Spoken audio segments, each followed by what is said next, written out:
Hey there, Wes Dove here with Dove Development and Consulting. So, not long ago, we worked through the process of really becoming a trained observer, really listening to what our team members show us so we can help understand what's that purpose that really drives them. More recently, we talked about how we can really be intentional about providing a clear picture of their purpose once we know what they're looking at. And I referenced some stuff that I learned a while back from Patrick Lencioni in a book he called, I think it was called the three signs of a miserable job or the truth about employee engagement, depending on which version of it you get, but it's basically the same content. But effectively, he talked about three things, one of which we talked earlier on about was anonymity. He talked about irrelevance and immeasurability as well. What we're going to do here is now that we've built on that relevance and we can show folks how big picture their work matters, we want to talk about how it measures, and we're going to build on what we talked about with that everything really does matter. Now we're going to look at how the impact of their purpose is indeed significant, but we've got to make sure that the things that they're doing on a routine basis fit into that significance, because the reality is there's many things that each of us do on any given day that can seem mundane or monotonous or just plain out boring. It's hard sometimes to see the significance of the little things when we just don't have those dots connected into the big picture.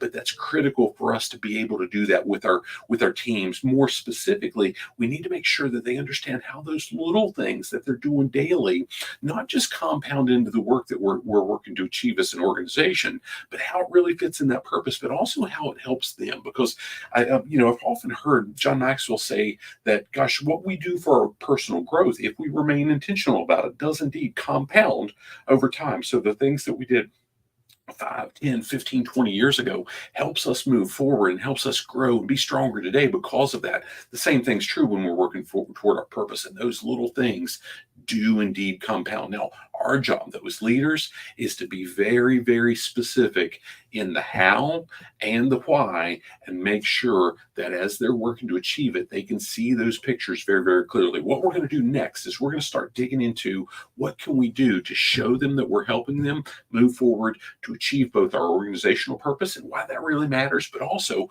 what we're helping them do to achieve their own individual purpose and gain that buy-in, that discretionary effort, because we form bonds. We've got these alliances that we're working with teams that we can really build long-term relationships, and we can win together in the process. So stick with me for that. Now, if you've never done it, I want to challenge you to look wherever you're accessing this at the quick video assessment, where it's a couple, 8, 10 questions that we walk you through to identify what's killing your profitability. What are the things that might be roadblocks for you right now?